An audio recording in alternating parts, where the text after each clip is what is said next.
नमस्कार, आप देख रहे हैं आपका अपना युग करवट न्यूज चैनल। आपके साथ मैं हूं शोभा भारती। पेश है आज का हमारा न्यूज बुलेटिन। आइए नजर डालते हैं आज की हेडलाइंस पर। उद्धव ठाकरे की सरकार गिरने की कगार पर, राष्ट्रपति उम्मीदवार के लिए कल तक हो सकता है फैसला। और 200 देशों में मनाया गया योग दिवस, गाजियाबाद में भी अनेक कार्यक्रम। महाराष्ट्र में ठाकरे सरकार के सामने संकट पैदा हो गया है। एकनाथ शिंदे 18 विधायकों के साथ गुजरात चले गए हैं। शिंदे ने शिवसेना के सामने भाजपा के साथ गठबंधन करने की शर्त रखी है। उधर संजय राउत का कहना है कि किसी भी साजिश को कामयाब नहीं होने देंगे। महाराष्ट्र की उद्धव ठाकरे सरकार मुश्किल में है। कैबिनेट मंत्री और शिवसेना नेता एकनाथ शिंदे समेत 18 विधायकों से सरकार का संपर्क नहीं हो पा रहा है। बताया जा रहा है कि एकनाथ समेत 18 विधायक गुजरात के सूरत पहुंच गए हैं। चर्चा है कि एकनाथ शिंदे और मुख्यमंत्री उद्धव ठाकरे के बीच पिछले कुछ समय से संबंध ठीक नहीं चल रहे हैं। एमएलसी चुनाव में क्रॉस वोटिंग के बाद से ही पार्टी आलाकमान का शिंदे से संपर्क नहीं हुआ है। उन्होंने माना कि कुछ विधायकों और एकनाथ शिंदे से संपर्क नहीं हो पा रहा है, लेकिन उन्होंने ये कहा कि महाविकास आघाड़ी सरकार को गिराने की साजिश चल रही है, जिसे सफल नहीं होने दिया जाएगा। सोमवार को हुए एमएलसी चुनाव के बाद से ही उद्धव ठाकरे सरकार आफत में है। एमएलसी की 10 सीटों पर हुए चुनाव के परिणाम महाराष्ट्र की महाविकास आघाड़ी गठबंधन के लिए ठीक नहीं रहे। चुनाव में भाजपा के सभी 5 उम्मीदवार जीते, जबकि सत्ताधारी गठबंधन की सहयोगी कांग्रेस को एमएलसी चुनाव में झटका लगा है। उसका एक ही उम्मीदवार जीत पाया है। मुख्यमंत्री उद्धव ठाकरे को चुनाव में क्रॉस वोटिंग का शक है, इसीलिए उन्होंने अपनी पार्टी के विधायकों की बैठक बुलाई है। बताया जाता है कि बैठक के बाद ही सीएम कोई निर्णय लेंगे। ब्यूरो रिपोर्ट, युग करवट। आज 18वां अंतर्राष्ट्रीय योग दिवस मनाया गया। प्रधानमंत्री नरेंद्र मोदी ने कर्नाटक के मैसूर ग्राउंड में हुए आयोजन में हिस्सा लिया। लखनऊ में मुख्यमंत्री योगी आदित्यनाथ और राज्यपाल ने भी योग किया। 8वें अंतर्राष्ट्रीय योग दिवस के मौके पर प्रधानमंत्री नरेंद्र मोदी ने कर्नाटक के मैसूर ग्राउंड में योग कार्यक्रम में हिस्सा लिया। इस मौके पर पीएम मोदी ने पूरी दुनिया को योग दिवस पर संदेश भी दिया। मोदी सरकार के 75 मंत्रियों ने अलग अलग 75 जगहों पर सामूहिक रूप से लोगों के साथ योग अभ्यास किया। प्रधानमंत्री नरेंद्र मोदी ने कहा कि हमें योग को एक अतिरिक्त काम के तौर पर नहीं लेना है। हमें योग को जानना है, जीना है और अपनाना है। जब हम योग को जीने लगेंगे तब योग दिवस हमारे लिए योग नहीं बल्कि अपने स्वास्थ्य, सुख और शांति का जश्न मनाने का माध्यम बन जाएगा। सीमाओं से ऊपर योग दिवस का ये उत्साह, ये हमारी जीवटता का भी प्रमाण है। योग अब एक वैश्विक पर्व बन गया है। योग किसी व्यक्ति मात्र के लिए नहीं, संपूर्ण मानवता के लिए है। इसलिए इस बार अंतर्राष्ट्रीय योग दिवस की थीम है योगा फॉर ह्यूमैनिटी। मैं इस थीम के जरिए योग के इस संदेश को पूरी मानवता तक पहुंचाने के लिए यूनाइटेड नेशंस का और सभी देशों का हृदय से धन्यवाद करता हूं। उत्तर प्रदेश के 75 जिलों में 5 करोड़ से अधिक लोगों ने जोश और जुनून के साथ योगाभ्यास किया। लखनऊ में राजभवन में राज्यपाल आनंदीबेन पटेल और मुख्यमंत्री योगी आदित्यनाथ ने भी योग किया। अंतर्राष्ट्रीय योग दिवस के मौके पर मुख्यमंत्री योगी ने कहा कि पीएम मोदी, जिन्होंने भारत की ऋषि परंपरा के इस उपहार को भारत नहीं बल्कि दुनिया तक पहुंचाया है। इस योग के साथ भारत की ऋषि परंपरा के प्रति, भारत की विरासत के प्रति कृतज्ञता भी ज्ञापित कर रहा होगा। और मुझे लगता है कि यह भारत को अपने विरासत पर गौरव की अनुभूति करनी चाहिए। अंतर्राष्ट्रीय योग दिवस इस बात की अनुभूति हम सबको करा रहा है। दुनिया भर में 200 से अधिक देश योग के साथ भारत की ऋषि परंपरा को निभा रहे हैं। भारत की विरासत पर गर्व की अनुभूति होनी चाहिए। ब्यूरो रिपोर्ट, युग करवट। गाजियाबाद में भी अंतर्राष्ट्रीय योग दिवस पर अनेक कार्यक्रम किए गए। केंद्रीय मंत्री वीके सिंह ने मोहन नगर में हुए एक कार्यक्रम में योग किया। जिला प्रशासन ने डासना के आईएमएस में योग दिवस का आयोजन किया। Societies, mankind as extensions of our own self. Yoga guarantees wellness मानवता के लिए योग थीम पर जिले में अंतर्राष्ट्रीय योग दिवस मनाया गया। जिला प्रशासन द्वारा IMS दासना में कार्यक्रम का आयोजन किया गया। यहां प्रशासनिक अधिकारी, राज्यसभा सांसद, सिविल डिफेंस और कॉलेज के छात्र छात्राओं ने सामूहिक रूप से योगासन किया।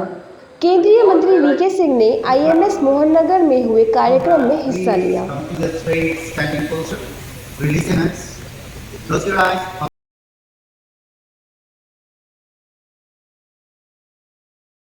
आज़ादी के अमृत महोत्सव के तहत आयोजित योग दिवस कार्यक्रम में मुख्य अतिथि के रूप में राज्यसभा सांसद अनिल अग्रवाल शामिल हुए। तो वहीं कार्यक्रम की अध्यक्षता नोएडा अथॉरिटी की CEO रितु महेश्वरी ने की। इस अवसर पर सांसद अनिल अग्रवाल ने लोगों को योग करते हुए निरोग रहने का संदेश दिया। आपके और देश भर के सभी नागरिकों से ये अनुरोध करना चाहूँगा अंतर्राष्ट्रीय योग दिवस पर कि योग को अपने जीवन में अपने योग करने से आपका शरीर स्वस्थ रहता है, आपकी ऊर्जा बनी रहती है और ये एक ऐसा माध्यम है जो निःशुल्क है और आपको इसका बहुत फ़ायदा है। हमारे शास्त्रों में भी कहा गया है, पहला सुख निरोगी काया। निरोगी काया के लिए आवश्यक है कि आप नित्य प्रतिदिन करें। वहीं CEO रितु महेश्वरी ने कहा कि यह एक अच्छा प्रयास है जिसे निरंतर जारी रखना चाहिए। योग कोई एक दिन का कार्यक्रम नहीं बल्कि हर रोज किया जाए तो स्वास्थ्य संबंधी परेशानियां नहीं होंगी। आज देश भर में योग महोत्सव मनाया जा रहा है। आज पूरे देश में, पूरे विश्व में अंतर्राष्ट्रीय योग दिवस मनाया जा रहा है। उत्तर प्रदेश के सभी जनपदों में माननीय मुख्यमंत्री के मनाया जा रहा है बड़े भव्य तरीके से और सभी जगह हर तिरंगा माननीय प्रधानमंत्री जी का आह्वान है।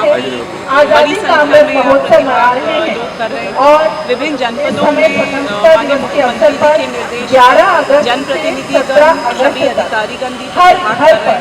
आज यहाँ गाजियाबाद में IMS कॉलेज में ये मनाया गया है और इस कार्यक्रम के माध्यम से यही संदेश है कि योग को हम लोग अपने जीवन में अपनाएं ताकि हम लोग फिजिकली मेंटली स्वस्थ रहें और ये मैसेज हम लोग ना केवल स्वयं अपनाएं, दूसरों तक भी पहुंचाएं और ना केवल ये योग दिवस पर हम लोग इसको अपनाएं, हम लोग इसको एक वे ऑफ लाइफ बनाएं ताकि सभी लोग स्वस्थ रहें, एक स्वस्थ समाज। DM RK सिंह ने बताया कि आज जिले भर में सरकारी और गैर सरकारी स्तर पर योग दिवस का आयोजन किया गया। स्कूल, कॉलेजों, विभिन्न पार्कों, सामाजिक संगठनों, प्रतिष्ठानों, व्यापार संगठनों, NGO, योग स्थानों द्वारा सामूहिक रूप से योग दिवस का आयोजन किया गया है। जिले में 8 लाख लोगों के समारोह में शामिल होने का लक्ष्य था, जो काफी हद तक पूरा हुआ है। स्वच्छता का हम विशेष ध्यान रखेंगे। जो स्वतंत्रता का सभी को एक कैरी बैग साथ में दिया गया है जिसमें कि आप तो अगर कोई खाली बॉटल या रैपर कुछ भी हो तो आप उसमें सभी जानते हैं कि योग का और जीवन में कितना साफ महत्वपूर्ण स्थान है। यहाँ से मुझे पूरी उम्मीद है कि अंतर्राष्ट्रीय योग दिवस के दिन आज गाजियाबाद की जनता ने जो संकल्प लिया है योग को अपने तन मन में ढालने का, वो जरूर पूरा करेंगे। SSP मुनिराज ने कहा कि योग करना निरोग रहने का संदेश देता है। हर व्यक्ति को मानसिक और शारीरिक रूप से स्वस्थ रहना आवश्यक है, जो योग द्वारा संभव है। सारी शुभकामनाओं और बहुत बहुत बधाई देता हूँ। इसके साथ साथ सभी लोग से अपील भी करता हूँ कि योग ऐसे है, आपका फिजिकल फिटनेस और मेंटल फिटनेस दोनों एक साथ इसके मिल जाता है। नॉर्मल एक्सरसाइज में फिजिकल फिटनेस मिलता है और योग में आपका दोनों फिटनेस इम्प्रूव हो जाता है। इसमें आपका मन में शांति भी है और एक्टिव भी रहता है। इसके लिए आप लगातार रोज योग का आधे घंटे प्रैक्टिस करिए, आपका फिटनेस बढ़ जाएगी और योग के साथ साथ आपका पीस और ह्यूमैनिटी भी हो जाएगी। अभी हमारा माननीय प्रधानमंत्री जी ने इस साल का मोटिव ये घोषणा किया है, योग फॉर पीस एंड ह्यूमैनिटी। अब इसी आप लोग इस साल को पूरा हम लोग सभी लोग प्रैक्टिस करेंगे। हमारा ह्यूमैनिटी सभी लोग के अंदर ये भावना आ जाएगी और पूरा देश में और विश्व में। जरूरी नहीं है कि जब बीमारियां घेर लें तभी योग करें, बल्कि नियमित रूप से अगर योगासन किया जाए तो कोई बीमारी नहीं हो पाएगी। आज अंतर्राष्ट्रीय योग दिवस है जो 21 जून को मनाया जाता है और ये जो हमारे प्रधानमंत्री मोदी जी हैं उनके द्वारा शुरू किया गया एक कार्यक्रम है जिसे इंटरनेशनल रूप से मनाया जाता है। मतलब समस्त देशों में इसको मनाया जाता है और हमारे देश में आज इसको बहुत ही हर्ष और उल्लास से मनाया जा रहा है। तो मैं सभी को योग दिवस पर बहुत बहुत बधाई और शुभकामनाएं देना चाहती हूँ। ये हर वर्ष 21 जून को अंतर्राष्ट्रीय योगा दिवस के रूप में मनाया जाता है। इन्हें हमारे श्री प्रधानमंत्री मोदी जी ने शुरुआत की थी इसकी, और योगा करने से हमें बहुत फ़ायदे हैं। इससे हमारा शारीरिक और मानसिक संतुलन बना रहता है और हम इससे अपना आध्यात्मिक विकास भी इसके साथ साथ हम कर सकते हैं। सुबह 5:30 बजे कार्यक्रम का शुभारंभ प्रधानमंत्री मोदी के लाइव संबोधन से शुरू हुए। इसके बाद अखिल भारतीय योग संस्थान से जुड़े योगाचार्य नीरज योगी व उनकी टीम द्वारा योगासन कराए गए। करीब 40 मिनट तक योगाभ्यास कराया गया और अंत में शांति पाठ और राष्ट्रगान के साथ कार्यक्रम का समापन किया गया। ब्यूरो रिपोर्ट योग करवट। 29 जून को राष्ट्रपति चुनाव के लिए नामांकन की अंतिम तारीख है। अभी तक किसी भी पक्ष का उम्मीदवार तय नहीं है। भाजपा में आनंदीबेन समेत 3 महिलाओं के नाम पर विचार चल रहा है। विपक्ष यशवंत सिन्हा को उम्मीदवार बना सकता है। अगले महीने की 25 तारीख को देश को नया राष्ट्रपति मिलेगा। नामांकन प्रक्रिया चल रही है। 29 जून को पर्चा भरने की आखिरी तारीख है। इसी बीच सरकार और विपक्ष की ओर से राष्ट्रपति प्रत्याशियों के नाम पर मंथन शुरू हो चुका है। राष्ट्रपति चुनाव के लिए उम्मीदवार के तौर पर विपक्ष के पास कई नामों पर चर्चा हो रही है, लेकिन सहमति नहीं बन पाई। विपक्ष की ओर से कई नेता राष्ट्रपति पद का प्रत्याशी बनने से साफ तौर पर इनकार भी कर चुके हैं, जबकि सत्ता पक्ष ने अभी तक अपने पत्ते नहीं खोले हैं। माना जा रहा है कि भाजपा इस बार महिला, मुस्लिम, दलित या दक्षिण भारत के किसी व्यक्ति के नाम पर विचार कर सकती है। अभी तक चर्चा है कि उत्तर प्रदेश की राज्यपाल आनंदीबेन पटेल, अनुसुईया उइके और द्रौपदी मुर्मू के नाम पर भी विचार चल रहा है। अंतिम फैसला कल रात तक आने की उम्मीद है। विपक्ष की ओर से यशवंत सिन्हा राष्ट्रपति पद के कैंडिडेट हो सकते हैं। यशवंत सिन्हा दिल्ली में है और उम्मीदवार के लिए विपक्षी बैठक में भाग ले रहे हैं। इस बैठक में शामिल होने से पहले यशवंत सिन्हा ने ट्वीट करके टीएमसी से मिले मान सम्मान और ममता बनर्जी का आभार जताया। उन्होंने लिखा है, अब समय आ गया है जब राष्ट्र के एक बड़े उद्देश्य के लिए मुझे पार्टी से हटकर विपक्षी एकता के लिए काम करना होगा। ब्यूरो रिपोर्ट, योग करवट। नगर निगम की संभव योजना के तहत जन सुनवाई कार्यक्रम आयोजित किया गया। इसमें नगर निगम अधिकारियों ने लोगों की समस्याएं सुनी। समस्याओं का मौके पर निस्तारण कर दिया गया। नगर निगम में संभव कार्यक्रम का आयोजन किया गया। इस दौरान नगर निगम प्रशासन ने जन सुनवाई की। जन सुनवाई में नगर निगम के 2 अपर नगर आयुक्त ने शिरकत की। इनमें अपर नगर आयुक्त शिव पूजन यादव और अपर नगर आयुक्त अरुण कुमार यादव आदि अधिकारी शामिल हुए। इस दौरान 24 शिकायतें दर्ज की गई।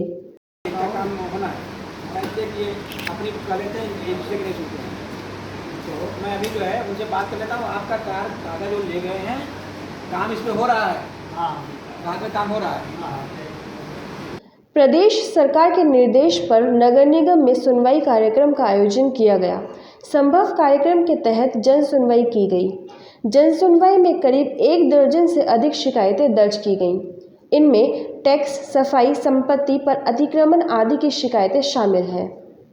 आज आई शिकायतों का निस्तारण 1 सप्ताह के दौरान किया जाएगा। अपर नगर आयुक्त शिव पूजन यादव ने बताया कि जो शिकायत आई है उनका गुणवत्तापूर्वक निस्तारण कराया जाएगा। निस्तारण करने के लिए संबंधित विभागों के पास शिकायतों को भेजा गया है। इनकी हर दूसरे दिन समीक्षा की जाएगी। ब्यूरो रिपोर्ट, योग करवट।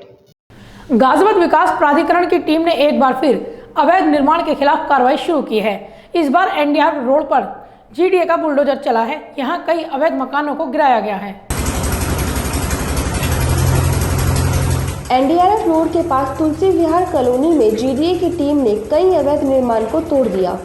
इस दौरान जीडीए की टीम का जमकर विरोध भी हुआ।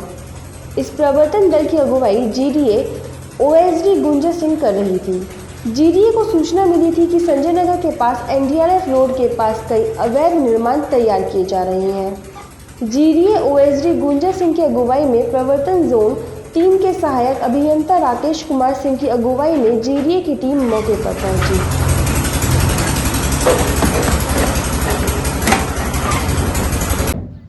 निगम की टीम ने सबसे पहले तुलसी विहार कॉलोनी में अवैध हुए निर्माण को निशाना बनाया। यहां हनी द्वारा अवैध निर्माण किया गया था। इसके अलावा जीडीए की टीम ने संजीव शर्मा, हरेंद्र दीवान द्वारा किए गए अवैध निर्माण को तोड़ दिया।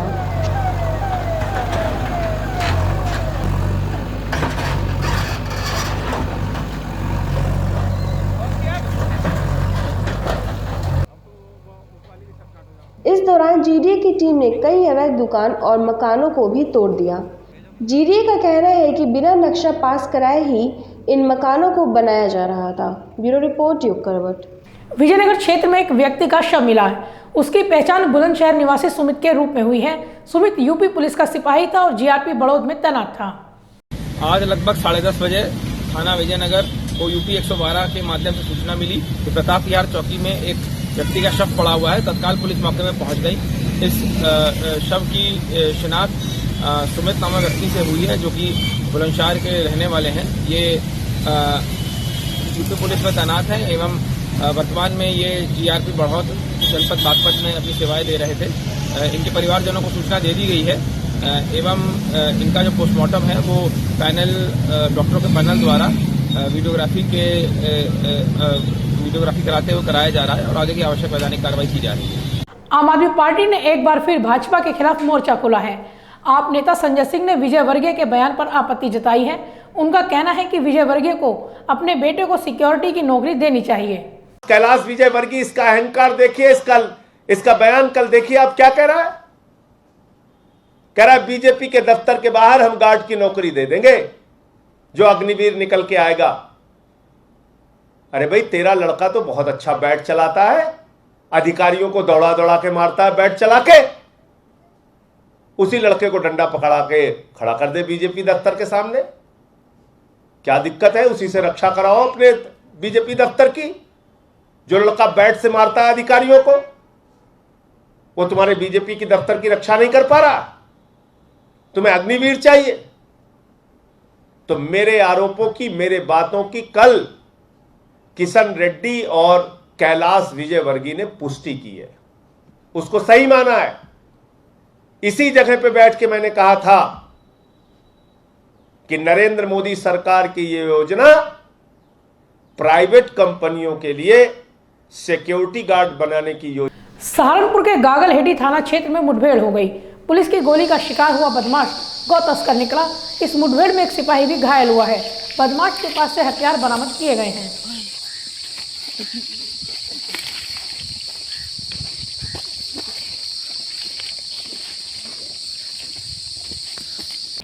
बागपत निवासी एक महिला का प्लॉट नोनी में है। महिला का आरोप है कि उसके प्लॉट पर कुछ लोगों ने जबरन कब्जा कर लिया है। उसने जो 4 दीवारी की थी उसे भी तोड़ दिया गया। पीड़ित लोगों ने डीएम से मुलाकात कर कार्रवाई की मांग की।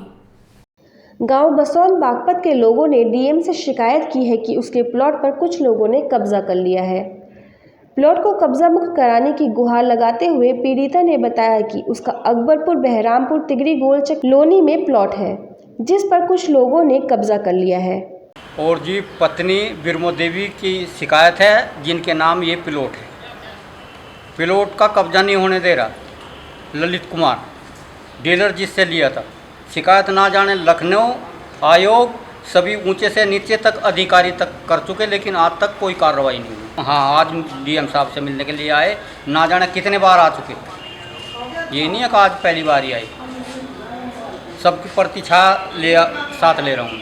प्लॉट डीलर ललित कुमार गौतम कमल सिंह के माध्यम से लिया था, लेकिन अब यही लोग इस पर अवैध रूप से कब्जा कर बैठे हुए हैं। पीड़िता ने बताया कि इन लोगों ने उसके द्वारा कराई गई 4 दीवारी को भी तोड़ दिया। ब्यूरो रिपोर्ट युग करवट। तो आज के लिए बस इतना ही। गाजियाबाद और देश विदेश की खबरों के लिए देखते रहिए युग करवट और पढ़िए आपका अपना युग करवट न्यूज़पेपर। युग करवट चैनल को लाइक करें, सब्सक्राइब करें और कमेंट जरूर करें। आपके कमेंट हमारे लिए महत्वपूर्ण है। नमस्कार।